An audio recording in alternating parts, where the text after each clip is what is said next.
Il sondazzo. Le celebri provocazioni telefoniche del G. Vietato ai minori di spirito. Io credo Pronto? che... pronto, buongiorno. Il signor Antonio c'è? No, è fuori. È fuori. Lei è la moglie? Sì.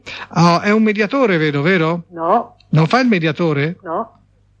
È un errore che hanno messo sull'elenco telefonico. Ma come? C'è scritto mediatore, Sì, infatti. ma non è mediatore. Ah, è un errore. Ma Sì. perché non lo fate levare? Perché, Ve insomma... l'abbiamo chiesto più di una volta, però tutti gli anni, ora sicuramente riandremo un'altra volta alla Telecom. a chiedere certo, che c'è venga scritto dopo. mediatore. Io pensavo, ma mediatore di che cosa? Ah, non lo so, Insomma, se lei mi dice che non è mediatore, No. ma di che cosa non è mediatore? di niente, perché mio marito fa tutto un altro lavoro. Non ha mai fatto il mediatore in Mai. vita sua. Magari l'ha fatto e lei non lo sapeva.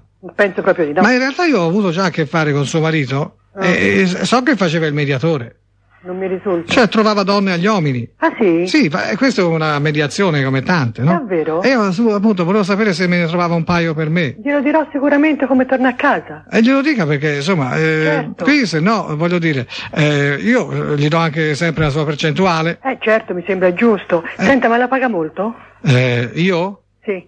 Pago suo marito? Certo, la No, io percentuale non gliela dà. pago la troia, però diciamo Ah. la troia poi dà una percentuale a suo marito, Ho capito? capito, Cioè io non ho pago direttamente suo marito, però in realtà i miei soldi vanno anche a lui. Ah, ecco. Io pago la puttana. Ho capito. Ecco, volevo sapere se ne per aveva lei- un paio, volevo fare un trio. Glielo dico sicuramente. Lo dice? Certo. Quando posso trovarlo? Stasera?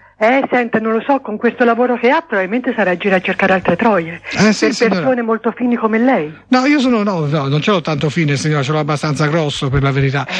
Ma comunque a lei non deve Anche un interessare po'. questo. No. Ma scusi, lei ci vive, lei ci campa, scusi, ci campa con i proventi, ma non lo so, abbia pazienza. Io comunque le dica che ha telefonato il signor Leccalucciole. Sicuramente. Sono io, va bene? Sicuramente. Che me ne servono due, possibilmente una Perfetto. bianca e una nera. Oggi Sicuramente. voglio A festeggiare. pallini non gli interessa, eh? Le palline ce le metto io, signora. Ce le dovrebbe avere anche piccoline, perché se ha ma- bisogno di un mediatore per cercargliele, non dovrebbe valere molto. Signora, Buongiorno. potrei esibirgliele. Buongiorno, ma ha capito. Ma mi metto sull'elenco, mediatore. Io cerco un mediatore e questo non mi media. Non mi media, eh? È rimasto alle elementari. Ma sono una sega io. Se non c'è il sondazzo, stasera io m'ammazzo. Passerò per pazzo, ma non mi importa. Ma se c'è il sondazzo, io non mi strapazzo. Sto qui e mi sollazzo, non mi rompete.